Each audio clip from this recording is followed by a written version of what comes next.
Hi, for those of you who missed our live webcast on Persuasion, this is a little watch again that will give you a flavour for some of the key points that we covered during the live broadcast. But Eric's background is really so extensive in terms of all the things that he's done and the people that he's worked with, that rather than me do an introduction this time, because I really can't do it justice, it's probably better to say to you, Eric, come on, tell us a little bit about yourself before we go any further. Thanks, Ian, and nice to be here. Thanks for making it possible. As everybody can tell from my beautiful voice, I'm an American, but I've lived in Scotland for the past few years, and my business is actually based in Germany, where my wife's from. Before moving to Europe, I worked for 20 years as a producer for CBS Television in San Francisco, California. I'm an Emmy Award winner and was nominated for the Emmy a total of 6 times, and I was also a teacher at Stanford University. Anyway, when I came to Europe, I started a consultancy basically from zero, and most of my clients were broadcasters in the former Soviet Union and in developing countries, and what I did was I worked with them on making their newscasts more interesting for audiences. And in 2003, I got hooked up with the UN and started working with UN agencies, working with their diplomats on helping them express ideas more clearly for non-diplomatic or non-technical audiences. And that sort of raised the question of how do you actually persuade someone or bring them around to your point of view, which is what Ian and I were talking about at the lunch he referred to and what we're going to talk about today. Okay, well, thanks, Eric, for that. Just before we launch into the session properly, just to remind those of you who have not been with us before, there is a discussion box to the, and I always struggle, the right-hand side of the video window. Thanks, Thomas, for that little prompt. Feel free to submit questions during the event, and we'll do our best to cover as many of those as they come in. Irene's here monitoring the questions, so please send in your questions, and Eric will give us some insightful answers during the session. It's simply a case of typing the question in and hitting enter, and we'll get them at this end and take it from there. Eric, let's kick off. I mean, persuasion, it's one of these words, everyone's familiar with it. From a business perspective, let's just get a wee bit of context here. Where is persuasion useful? Ian, how are you going to get any initiative across without persuading people of your point of view? How are we going to move the business ahead without persuading partners to work with us? How are we going to sell without persuading people that buying what we are offering is in their interest? So I would argue that persuasion, and let's say even on a more basic level, fundamental level, communication is absolutely a core competency that every business person must have if we're going to go forward, particularly in the times we're living in now. Right, so you use the word communication there, a key part of persuasion, obviously. We quite often get it wrong. Miscommunication is one of these things that I think we've all experienced. You say one thing and somebody hears something completely different, and before you know where you are, you're at complete cross purposes. Why does miscommunication happen so often? Yeah, that's an excellent question, Ian. And I think one way to put it is, why doesn't it happen more often? I'm a big believer that when things go right, that's the exception, But I'd like to, maybe we can just sort of take it down to a basic level. When we talk about miscommunication, by the way, we're talking about things that cost you, lost business, lost partnerships, lost opportunities, we just miss each other, and why does that happen? Well, one key thing to think about when we talk about miscommunication is just the word communication itself. How does that work? Mm-hmm. And here's a thought for you. Here's a word, let's say, Ian, and the word is information. Yeah. And here's another word, communication. Well, the news is that information is not communication. Communication is perception. Right. Information is stuff like, the sports scores, or what a celebrity did today, or a murder case, or the weather, okay? But the thing is that information alone doesn't really demand anything. That's why we have, or a movie, or whatever. That's why we have like a sort of an endless capacity for information. Right. Because it doesn't mean a thing. It doesn't mean a thing to us, and that's why we can sort of add in sports scores and all this stuff. Whatever your hobby is, doesn't demand a thing. But communication is very, very different. Communication demands a result. Okay. Ian, could you hold that for me, please? That's communication. Thank you. Communication demands a result. So information is not communication. Communication is all about perception. Right. What that means, Ian, and if I could see the slide, please. If you know something, it's very difficult for other people to... if you know something, it's very difficult to understand that other people don't know that. Okay. That's just part of human nature, and this is a problem that very technical people have, diplomats have. So the key problem, and what's very tricky, is it's not what you know, but how you express it that is decisive in whether your audience understands it. Now, whether they believe you or not is a completely different subject. Yeah. You can take it away now, Thomas. Yeah. Thank you. Okay, now, there's nothing in there that I could disagree with, but it's how do you get that understanding of your audience? Because it's fine to say, yes, you need to have that understanding, but how do you go about achieving that goal?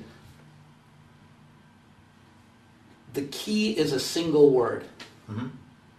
Listen. Right. One of the big problems in the UN system, in government often, I would say, and in some businesses for sure, is the idea that what I have is what you want. Right. That almost never works.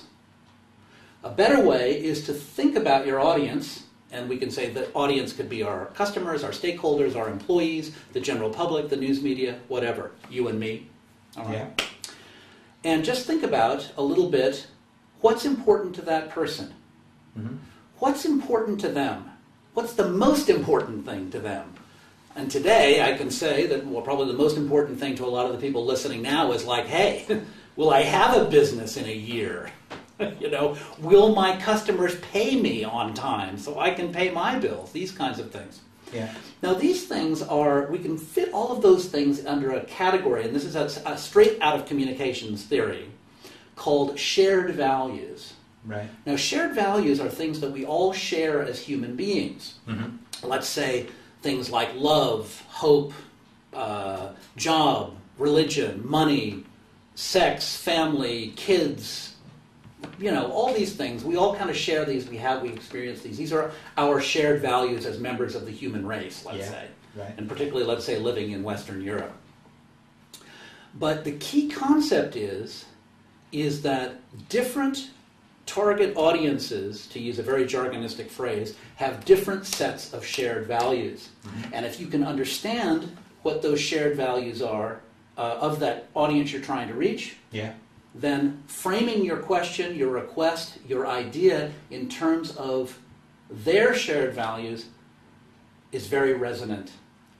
Okay, so let's imagine ourselves in a position where we have an audience, whether it's a group of people or an individual. We'll generalise at this stage. You've said to listen. That implies a communication process going on there, but how do you start to elicit the kind of information that you need to be able to start to establish what your audience's values are? Well, one of the best answers to that one, Ian, is always good, is to always just ask, what are your problems with? Right. And people just absolutely open up. Right. Because everybody's got problems, right? Uh-huh. Because life is a mess, Yeah. Things are screwing up constantly. So if you just add, and in business particularly, and in government, and all the things we try to do, it's always so hard. So just ask, what are your problems with? Now there's a difference now, because we're not looking for people who are complaining all the time. Oh, yes, I can't do that, or whatever. So you sort of have to, my view is, Ian, that you kind of have to pick your people. Right. And the key to that, and again, this is for our viewers in your own businesses, is the key to that, I think, who do you listen to? Yeah. Is I would look at what's working well. Mm-hmm. What does work? Right. And I'd go to the people where things seem to be working well and say, what are your problems? Right. And then that's going to be a way of finding out what people's shared values are, starting to give you a sense of that anyway.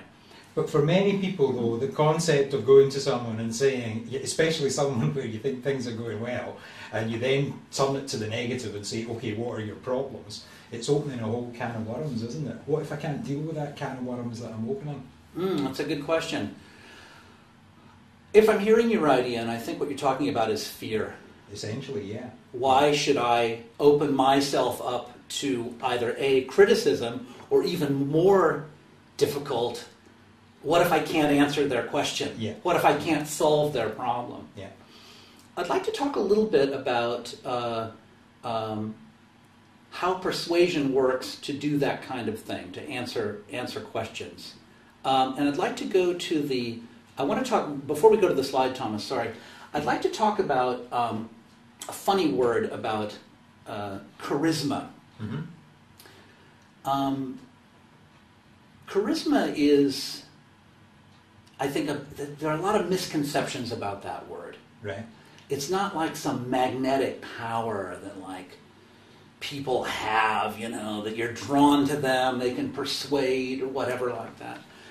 But a kind of charisma is a very important aspect of persuading people, particularly if they're coming to you and they've got problems. Mm-hmm. So if I could just see that slide, please, Thomas, the one after the pictures, thanks. Keep in mind that the word charisma, the root word of that from Greek, it means grace, Yeah. as in grace under pressure. Mm-hmm. And I think that gives a whole different feeling to what really is the power of charismatic behavior. It's about self-confidence, not just job confidence. Mm-hmm. It's about being comfortable in your own skin, but more importantly, it's about the ability to make others feel comfortable. That is key. Again, that's about listening. And also, I think it's important if you have a goal, a purpose, or a mission. If we could go to the next slide, please, Thomas, if you don't mind. But I don't think that all of those things are keys to persuasion in and of themselves. I think the real key, Ian, is the willingness to take risks. And I don't mean risky behavior. Mm-hmm. What I mean is the willingness to be open, to be human, to be vulnerable, to be approachable, even to be wrong. Right. Despite your depth of experience and your level of expertise. Okay, Thomas, thank you. So am I just to take that point on charisma again, because a lot of people think, they see someone who's charismatic, they think they're so different from me. Are you in effect saying that charisma is something you can almost learn? Charisma is not mysterious. Right. Charisma is about being willing to say, I'm wrong. Okay. It's counterintuitive. Uh-huh. It's not about power. Right. It's about rather being open to other ideas, to be approachable, to be human like everyone else. But that has to be mixed with, I think, that clear sense of goal, purpose, mission, that ability to make others feel comfortable, Right. that self-confidence, not just job confidence. Uh-huh. All those things mixed together, but I think the decisive point is being willing to say, I don't know, but together we'll try, and here's my plan. You mentioned fear, and just using fear in relation to that response from you. For many people, the fear would be, if I admit that I'm wrong, how often might I end up having to do the same once I start that trend? And there's only so often your audience will accept that I've been wrong. Let's try and find out, isn't there? Well, two remarks. First of all, everybody's afraid. Mm-hmm. Everyone has fear. That is part of being human. But my question is relating to your business project, to your initiative, to your sales targets. You have to want it more than you're afraid of it. That's Right. one. Right. You have to want it more than you're afraid of it. Fear is a given. But keep in mind, your partner, your potential business partner, or the person you're working with, they're afraid too. They don't know. So that could be a common thing, some commonality. But I would say that and so it's okay to be wrong, but if you're wrong too often, you shouldn't be in that job. Okay. You shouldn't be in that job. You're in the wrong job if you're wrong too often. Right. Yeah, and that's pretty clear. Yeah. Yeah. So it's about a balance, essentially. Well, it's more than a balance. I think you have to be right most of the time. Most of the time. We're not going to make it. Yeah, I think because again, in business, we're generally judged on our results. However you define results. That could be sales, that could be turnover. I don't believe it is. I think it is what was the change? What's the change year to year? You know. But anyway, we're defined by our results. Right. Okay. Just come back to the subject that you touched on earlier about shared values. Yes. If we can maybe take an example, you've obviously been involved in news media a lot over the years. So let's take news media for example. What are the values for news media? Because a lot of people think, journalists are just after a story, but there must be more than that too. Well, let's put it in a more practical way, if you don't mind, Ian. Sure. What I'd like to say is, if you want to get a message across to the news media, not necessarily to persuade them, but at least get them to hear you. All right. My comment would be to recognize what's the number one quality of any reporter or producer, that was my job, or editor, is they're very competitive people. They're very competitive.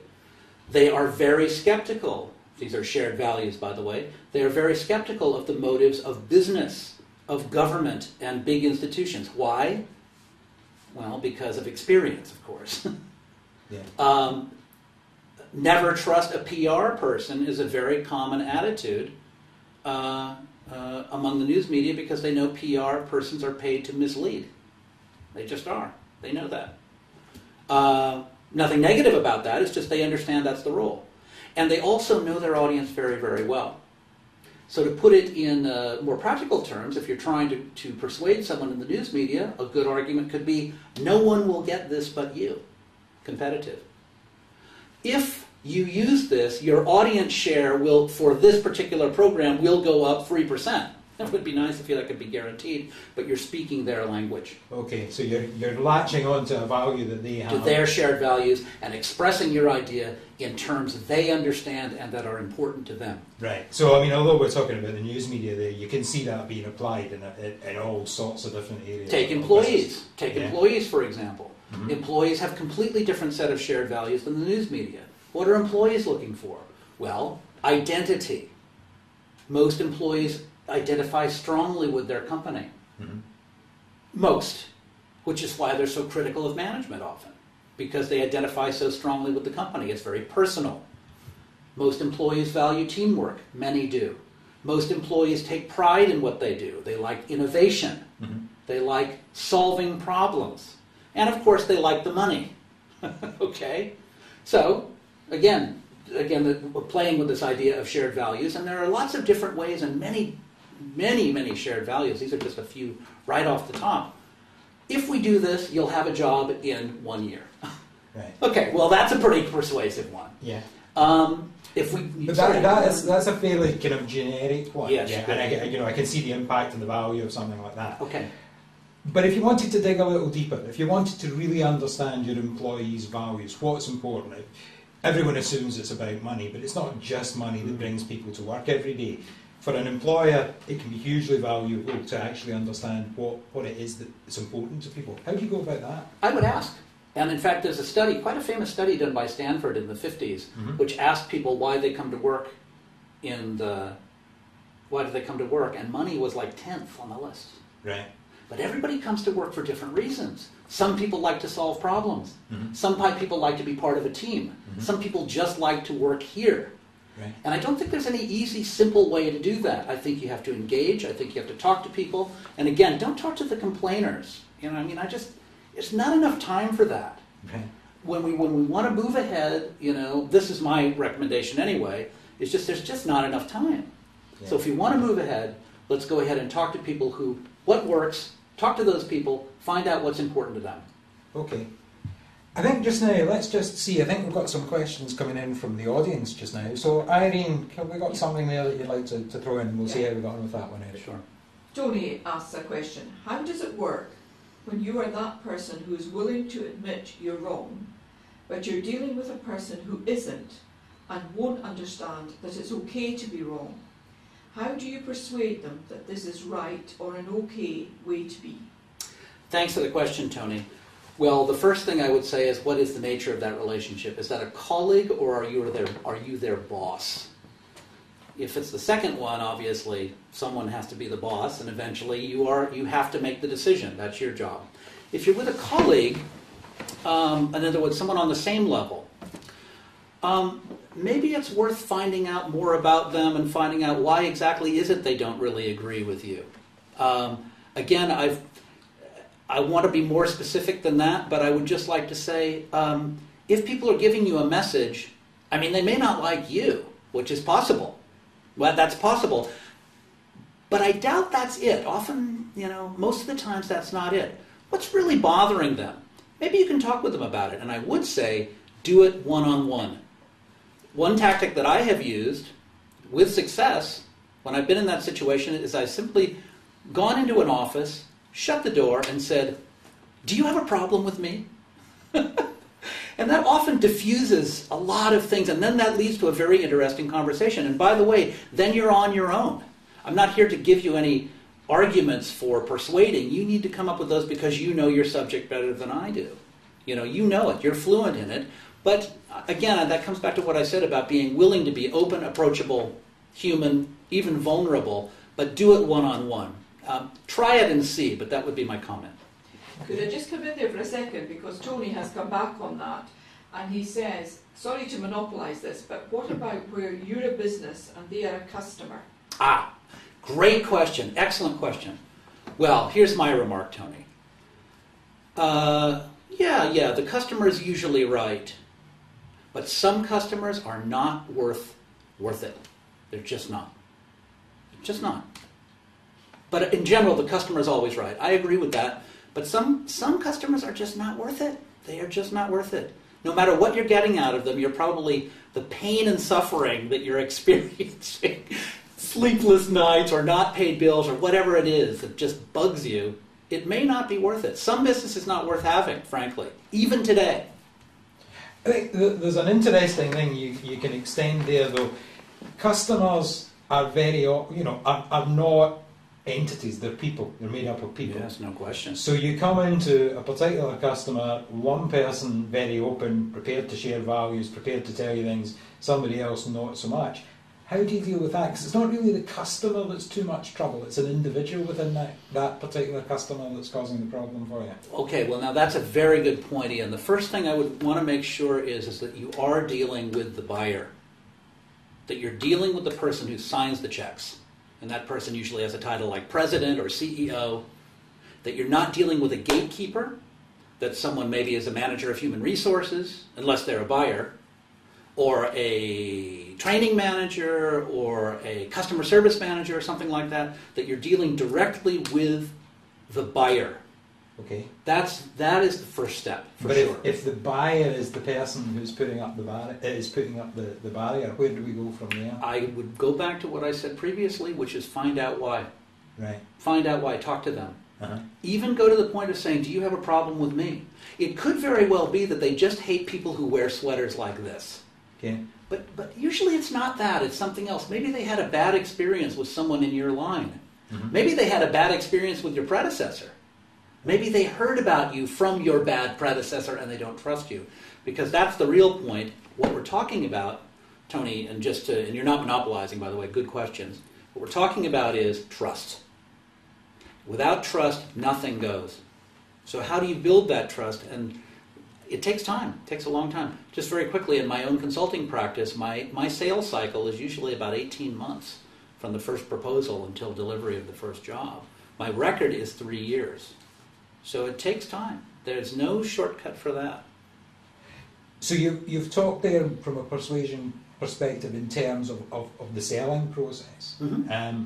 You mentioned earlier a whole range of other areas where persuasion comes into play in relation to business. You maybe say a little bit more about that when you come up against this issue with a client or a supplier. Certainly.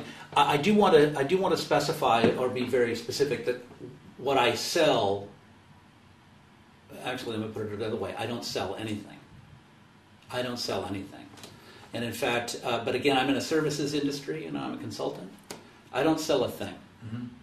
What I do is I listen and I say, oh, I saw something like that once. Here's how it was solved. Right. So I want to make a very clear distinction. We're not selling anything. We're working on a peer relationship with your buyer. You're working on a peer relationship with your buyer, and that's, I think, the key to good relationship building. You take an honest, really deep interest in that client. Now, for those of us watching who have customers, if you're in retail or something like that, I'm really sorry, I don't have experience on that level, but I can speak to you about service industries and working with buyers, and that's absolutely true. They're very interested. It's very personal. They have to like you. They have to trust you. And if things aren't happening, it's because of trust and fear. And what's the fear about? Just very quick. You know what the fear is about? No. That if they make a big money decision, that they'll look bad in front of their friends. Right. It's very personal. So it's not about losing the money, it's how they look. Of course. Right. Because that's how they're judged within their company and within their peers, their peer group. Right. That's right. Yeah. That's why it's always a mistake to charge low. Right. It's always a mistake to knock your price down. Don't do that. Keep it. Yeah, sorry. No, I was just going to say that is a useful insight. I do like that one. Irene, I think we've got another question, have we? Yes. Jerry asks, how can you persuade a client to really communicate rather than just issue information? Thanks for that question, Jerry. Tell him. Be specific. Tell him, I hear what you're saying, but I need more.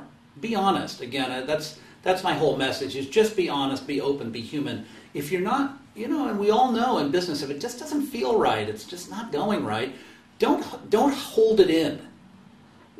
Be diplomatic.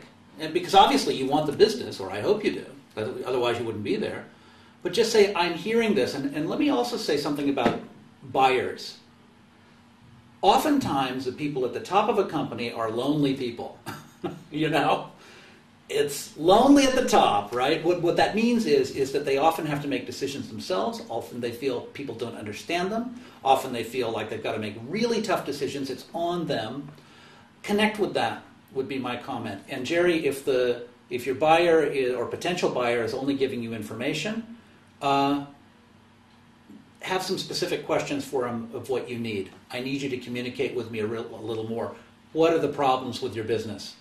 And, obviously it's a business conversation that's not going to go anywhere, and that's about trust. Okay.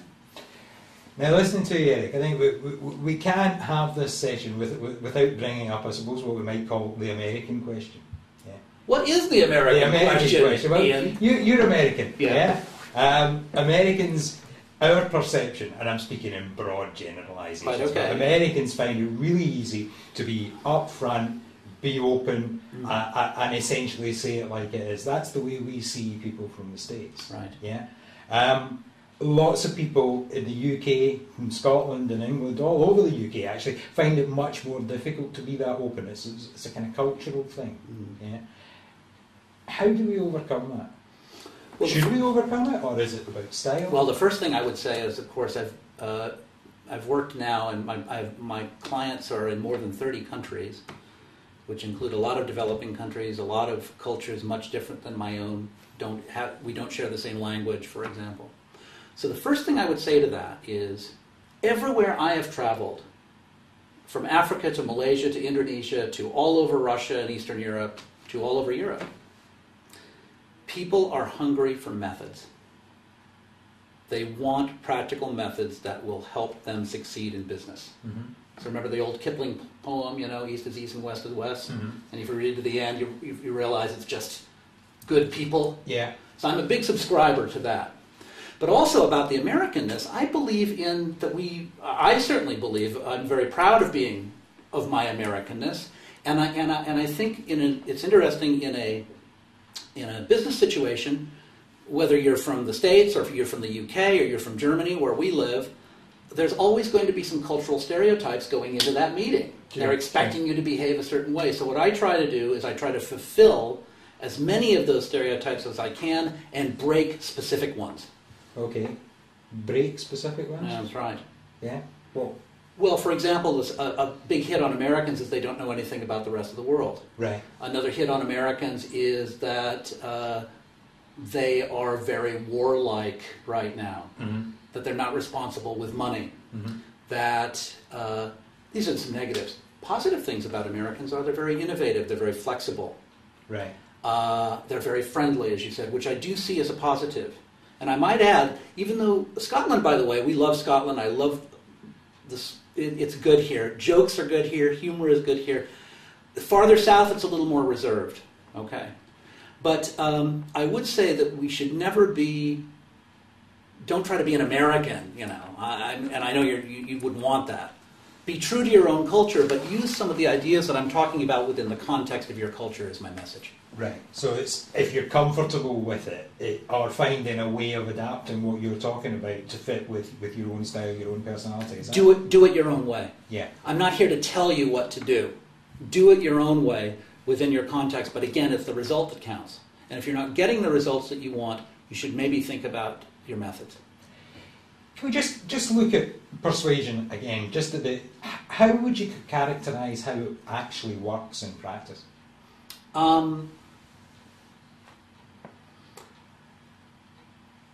Good question. There are so many factors and so much has been written on this, but my remark is there's no guarantee it will ever work. I think the best thing that you can do is, if you've got a good idea, you believe in it, that the most important thing you can do is to express it clearly, right, in a way that your target audience can understand. Okay. It's not pushing a button. Mm-hmm. People have to decide for themselves, and we have to have the respect for people to say they can take it or leave it, which is what I always like to say in my workshops anyway, everywhere I've been, take it or leave it. But I can tell you this has worked for us. You decide. Okay. So I think that kind of disarming thing, where you're not trying to push something on someone or say you must do this, mm-hmm. People have brains, and particularly the people that you like in your organization, the people who did give you good results, let them think for themselves. But again, if you come to them expressing ideas in a way that they understand, that's resonant to them, they'll be more likely to consider it and very possibly decide, okay, we'll try it. But it's all about results. How are you going to do that? Okay, and that does go back to your values point earlier on. I believe, Irene, we've got another couple of questions, so can we have those? Doug is asking me a question. When a client has only a working knowledge of detailed or technical aspects of a purchase project, how would you go about persuading them of the validity of a technical proposal that is out with their specific comfort zone when there is a need to impart information? How would you turn this into a persuasive communication? Doug, excellent question. Here it is. You ready? Who's that person? If who's the person you're talking to, you're making the proposal to? Middle managers, project managers, they need to know technical details. What does the CEO need to know? What's it going to cost me, and what am I going to get out of it? So it's like the bottom right-hand corner of an Excel sheet. There are a few numbers there. That's all they want to know. That's all those people want to know. What's it going to cost me, and what am I going to get out of it? One of my strongest, if you're a technical person, and I'm like that, in my own field, one of the things I had to learn was to try to speak the language of buyers. Buyers could care less about methodologies or technical things. It doesn't matter to them at all. What they do care about is ROI, return on investment. What they do care about is, what am I going to make out of this? And if you can express ideas, Doug, in terms like this, if you take these steps, your production will go up 5%. If you take these steps, your sales will go up 10%. If you take these steps, your turnover will increase 20% over the next 24 months. Oh, they're speaking my language. Again, shared values.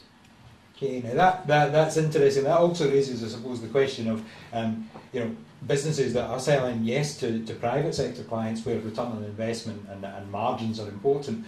What about the public sector? Because it's a different set of values. If you're selling to a public sector client, how do you overcome that? Well, I work with a lot of international institutions, and it's a very ponderous process. Very, very ponderous. Big tenders, very complex, et cetera, et cetera.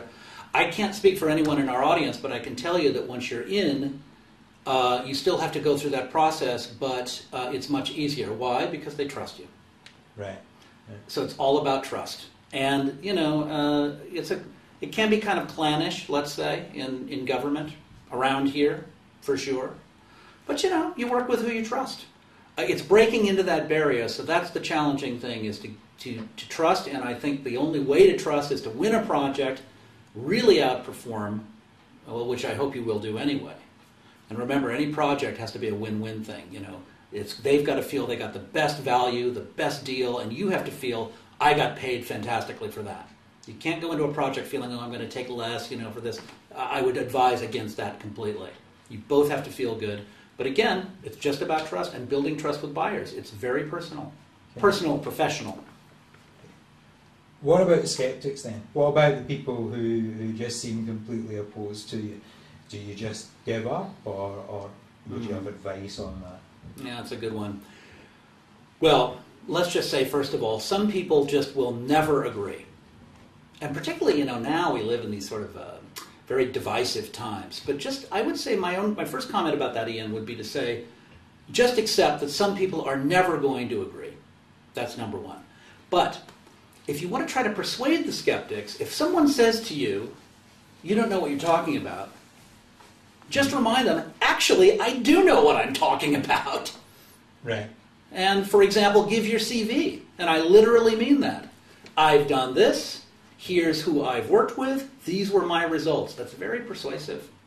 That's very persuasive to just say, here's what I've done. Another way to convince skeptics or to turn skepticism around to your favor where they're at least listening to you is to provide specifics. Mm-hmm. If we don't do this, X will happen. I saw this at one company and this happened. Government Regulation 2.3 says this. Specifics are very persuasive. Often people who are simply purely skeptical, they're not armed with those kinds of things, and you can disarm them by using these things in a friendly way. And that leads me to another point, is that if self-assurance and humor, if you're good with that, if that works for you, goes a long way to diffusing skepticism. Again, that comes back to openness. Yeah, because many people, when they hear you saying, you would counter things almost with, facts and figures, would feel worried about doing that because it's almost like they're criticising or making a comment about the skeptic, and that might chase them away as well. How do you overcome that? I wouldn't worry about that. Everybody's entitled to their opinion. Right. To put it one way, everybody's opinion is valid, including mine. Yeah. Including mine. So my opinion is as valid as yours. I mean, I don't... we disagree, but I'm as entitled to my opinion as you are to your opinion. But when we talk about persuasion, that has to do with specifics. That's very persuasive to talk about, here's what I've seen, here's what I've done, here's who I worked with, these were our results. And really be armed with those things. And do it in a fun way, do it in a nice way, do it in a friendly way, which I absolutely recommend. Be humanistic about it. They have their own issues, who knows what, but we're not critical of them. You don't necessarily have to go to their level. You said, be humanistic. Is that another way of saying be yourself, or is that slightly different? What did you mean there? Well, I think when you tell people to be themselves, I think everybody kind of knows that, Ian. I think everybody is themselves. How can they be any different from that? What I would say is to consciously try to listen. Consciously try to maybe see the other guy's or other woman's point of view. Mm-hmm. Just try to see it. And then again, address their point specifically. Don't just say, well, here's why we're doing it, or here's why I'm doing it. Address their points specifically. Address them. Right. You were saying everyone knows to be themselves. We were having a conversation before the camera started to roll where you were talking about a situation where you were asking people a question which they feared. Oh, yeah. I'd be interested just to hear your view on that, because that to me was almost a here's my professional face, here's myself. Well, what Ian is referring to, everyone, is, as I mentioned at the beginning, I do a lot of training for diplomats who are used to speaking for big institutions, government institutions, big organizations, and they're often very technically, very technically skilled, but they're very cautious about how they express their ideas. So I do a practical exercise, and it's strictly a one-on-one thing, coaching with a camera. And what I do is I ask them, give me the question that you fear the most. What is the question that you hope would be never asked, about work? And then they give me that question, and then I ask that question on camera, and I say now, or before we do it, I say, I'm going to ask you this question on camera. Now answer that question the way you think the institution or your organization would want you to answer that. And usually the question has to do with the credibility of the organization, a financial scandal, whatever it is. answer it the way you think the institution would want you to answer it. So they do. Then I say, okay, now we're going to ask the question again, and I want you to answer the question this time the way you wish you could answer that. Just anything goes. Say whatever you want, but how do you really feel? And then we compare the two versions, and you know what? You know what the difference is? No difference. They are exactly the same, those two answers. The only difference is the second answer is much more persuasive, credible, believable, passionate, enthusiastic, because it's coming from them. Their professionalism always comes through. Okay. That's something you can be confident about. If you know what you're doing, it just comes out. So is it fair to say then it's the passion and the enthusiasm that makes the difference? Absolutely. That's absolutely persuasion. Passion and enthusiasm is much more persuasive than technical knowledge alone, for sure. Right. I think that's definitely a key point, and that's something that strikes a chord from my perspective. People respond to enthusiasm. They do, but again, we live in a cold climate. Okay, do it your own way. Do it your own way, your own cultural way, however you define that. But it works. I'm going to come back to you just in a second, Eric. Actually, your sort of single top tip. But let me just check, Irene, do we have any new questions? We don't. So in that case, if we could just wrap up with, if there was one thing you wanted people to take away from this today, what would it be? Actually, if we could go to our last slide, please. I've got a short summary. My comment would be, Ian, first of all, think about your audience. Mm-hmm. I mean, really think about it. What I have is what you want never works. Think about your audience. Think about what's important to them. Express ideas in a way that they understand. And I think you'll have a good chance of persuading them. That's it, Thomas. Right. So it's tailoring what you say so that it fits with the audience. Yeah. Just understand your audience, listen to them, and be open to that. And be free to be wrong. Okay, well, thanks very much, Eric. I'm conscious that we've pretty much run out of time, so if I could just say a couple of words in terms of, if you do want to get in contact with Eric, we'll put up his website address and you can contact him via his website. He'll be, I'm sure, more than happy to answer any questions anyone might have. Can I also just remind you that we have another webcast going out tomorrow for Investors in People Scotland, telling you a little bit more about how Investors in People has actually changed. So if you haven't been involved with IIP before, or if you have been involved in the past and maybe lost that involvement subsequently, would urge you, if you have 45 minutes at lunchtime, same time as today, to contact Leslie at developmentpartners.co.uk, and we'll book you onto that and send you out the link. Be great to have you in. I was about to say it'd be great to see you, but obviously that's a one-way process for this. And then next week, of course, we have the TIS TV launch. Again, full details of that will have been sent out to you. If you want to log into that, again, send an email to Leslie. So it just remains for me to say thanks, Eric. It's been really informative. I've enjoyed this as much as our conversation in Eden Court. Thank you, Ian, and thanks for inviting me, and thanks to our team as well for making it happen. Appreciate it. And thanks for watching.